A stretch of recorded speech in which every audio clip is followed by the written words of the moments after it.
Ladies and gentlemen, I am presenting today from this country. This country belongs to the traditional owners, the Jabagai and Yiriganji. Thank you. I would also like to pay my respects to elders past, present and emerging, and to forward that respect to any Aboriginal or Torres Strait Islanders in the audience here today.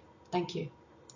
My thesis is entitled Black Lives Matter, the Violence of Indigenous Incarceration, because the purpose of my research is to identify what, if any, forms of violence are experienced by Indigenous Australians in the criminal justice system, as well as to identify the unequal relations of power that contribute to that violence. Over the last quarter of a century, most research into crime and criminal justice has been undertaken through methods that have privileged state-centred perspectives and perpetuated the silencing of Indigenous perspectives and voices through omission.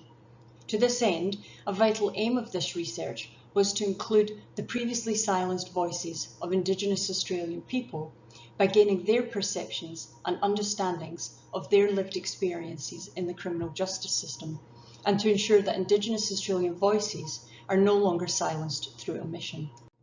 My research had two data analysis components, thematical and theoretical. Today, I will be presenting a summary of the theoretical analysis chapter that answered the research questions by analysing the semi-structured interviews, the coroner's reports and the official statistics using the theoretical lens of necropolitics and the associated operationalised concepts. Necropolitics comes from Achilles Mbembe's work in the context of African politics. He describes necropolitics as the material destruction of human bodies and populations. In other words, the sovereign's, or in my case the state's, capacity to define who matters and who does not, who is disposable and who is not. I decided to combine necropolitics with several other theoretical concepts that not only fit in with the theory of necropolitics, but also reflect the transdisciplinary nature of this research project. Those concepts are necropower, death worlds, homosacer, the state of exception and zombification. More about these concepts will be revealed as I address each research question. Research question 1 was to what extent and in what form are Indigenous Australians subjected to violence in the criminal justice system? The evidence from my research has established that not only do Indigenous Australians experience violence in the criminal justice system in gross proportions, but that Indigenous Australians experience symbolic, systemic and subjective violence within the system. Symbolic violence is a multifaceted concept that involves the use of symbolic channels of communication and cognition. In order to understand how symbolic violence occurs, we must, as Everett said, understand language and the role it plays in the social world, which for Taylor includes the innately violent nature of human communication. Symbolic violence therefore occurs in relationships between humans in an indiscernible way. Systemic violence results as a consequence of society's various systems, for example, its economic, political, educational, and more particularly for this research, its criminal justice system. For society to function normally, the criminal justice system endows its officers of the law with power and discretion to discharge certain responsibilities that relate to the maintenance of order, enforcement of the law, and the safety of community. Systemic violence stems from those legitimate powers, discretions and responsibilities being exercised in a way that, though not illegal, nevertheless reproduce inequality, immobility, injustice and misery for particular demographic groups in the community. Subjective violence is generated by a perpetrator through physical force, using their own body or an immediate extension of their body, i.e. a gun or a knife, to strike their victim. It is the most obvious form in the trio of violence because it physically marks the body, is often brutal, and can have fatal consequences for the victim. My research also established that two branches of the criminal justice system, the police and corrections, subject Indigenous Australians to symbolic violence using provocative, offensive, obscene and threatening language, as well as using language and cognition to frame Indigenous Australians as inherently deviant, cementing their status as the implicit other, which gives way to the evolution of systemic violence. It also showed that systemic violence is perpetrated by some officers of the law across the entire criminal justice system, and can be cyclical in nature, flowing from police to judicial officers to corrections and onto community corrections officers, where it often cycles back to the police to begin the cycle anew. It has also shown how some officers of the law within the criminal justice system inflict systemic violence on Indigenous Australians through the disproportionate application of their legally imbued powers, discretions and responsibilities, wherein they replicate inequality, injustice, immobility and misery. Finally, it demonstrated that subjective violence is being perpetrated on Indigenous Australians by some police officers and corrections officers. However, it is also established that there are limitations in establishing the true extent of subjective violence in the criminal justice system using quantitative statistics alone. It is also proven that subjective violence is indeed the most obvious of the trio of violence, in that it does leave a physical mark, it is often brutal, and it can be fatal.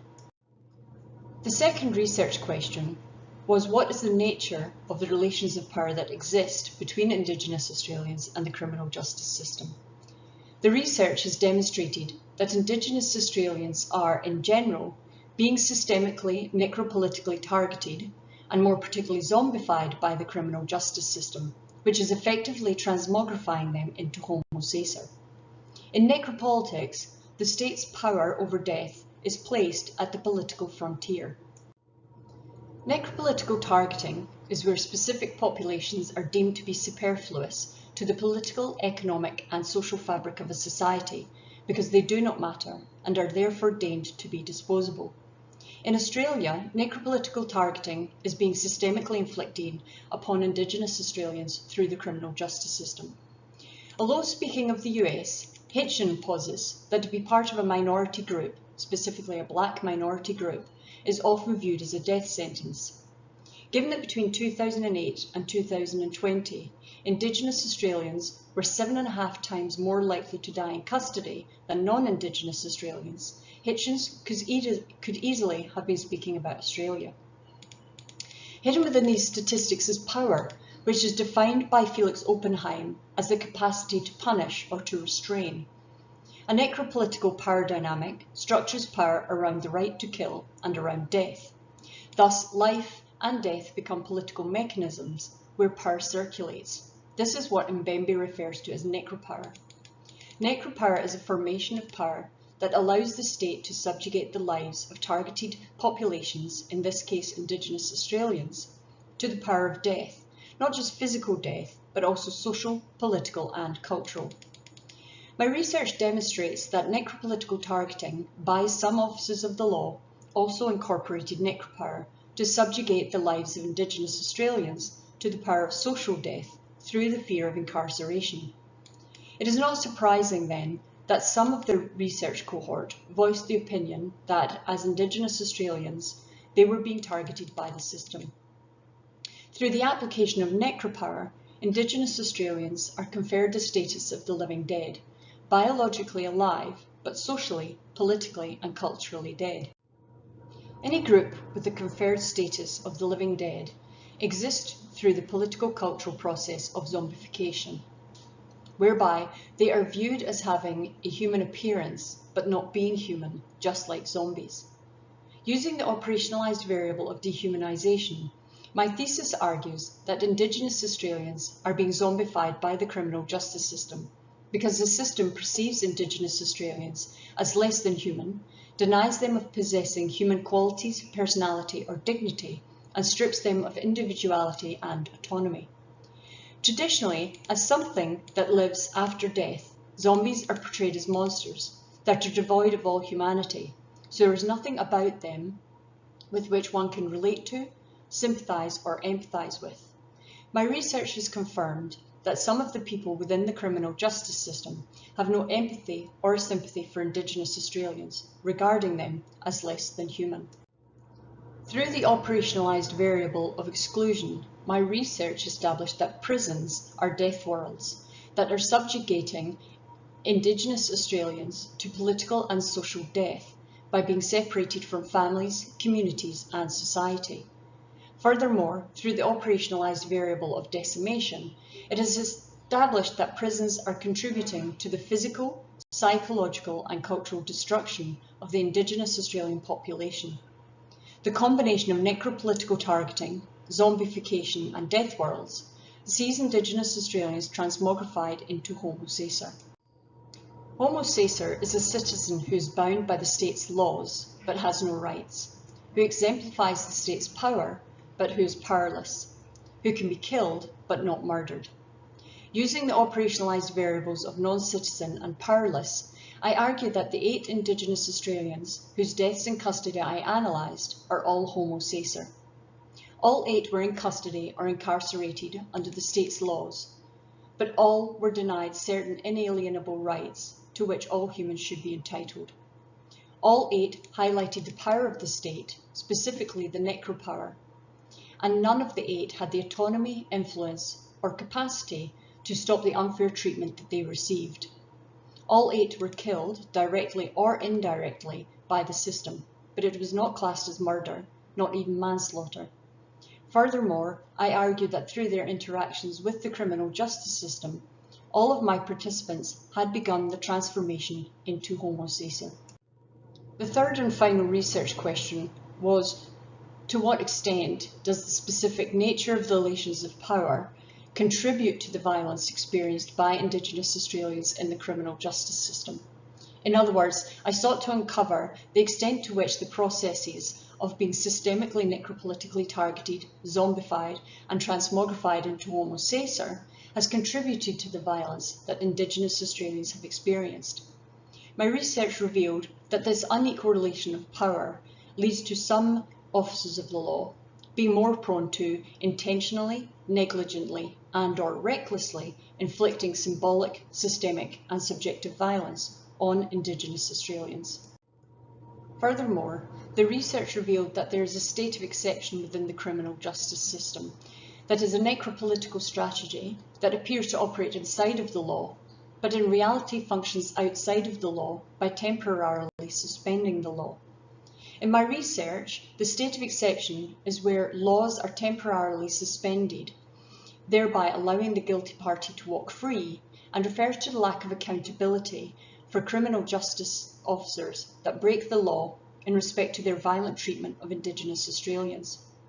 My research has shown that this state of exception, this perceived untouchable status, becomes fertile breeding ground for some officers of the law to develop a sense of deific authority. Deific authority is a concept that I created that encapsulates my views that some criminal justice officers believe that their positions within the criminal justice system give them a legitimate superiority over ordinary people, ordaining them with an almost godlike ultimate authority. In terms of answering the research questions, this research has shown that Indigenous Australians experience violence disproportionately in the criminal justice system. It has shown that Indigenous Australians experience at least 3 forms of violence, which are systemic, subjective and symbolic violence. Furthermore, it has revealed that necropolitical targeting of Indigenous Australians by the criminal justice system is creating and maintaining the dehumanisation of Indigenous Australians through the political cultural process of zombification, the combination of which transfigures Indigenous Australians into Homo sacer, a persona non gratis if you will, who is stripped of their rights and is powerless to resist.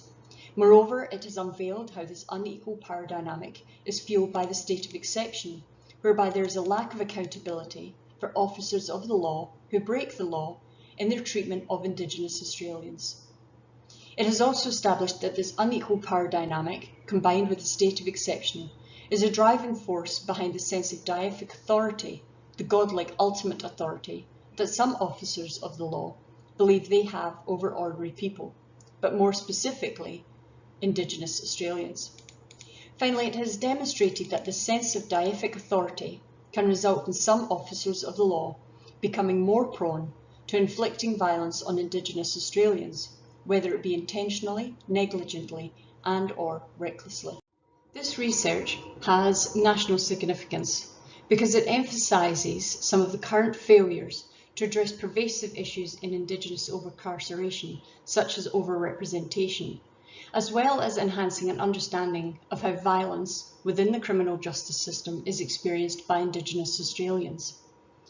We need to do as the Social Justice Commissioner said in 2009, and that is to think outside the box on Indigenous offending and incarceration, which includes Indigenous solutions, recommendations and ways of thinking. Therefore, our major recommendation will be to redirect funding towards justice reinvestment programmes, reintegration services that include social housing, mental health services, adult education and cultural, drug and alcohol rehabilitation centres. A further recommendation will be to instigate a programme of regular official Indigenous community visitors with the primary purpose of overseeing the social, mental and cultural well-being of Indigenous Australians in custody, as well as having the official capacity of recording and actioning confidential complaints. Thank you very much for your time.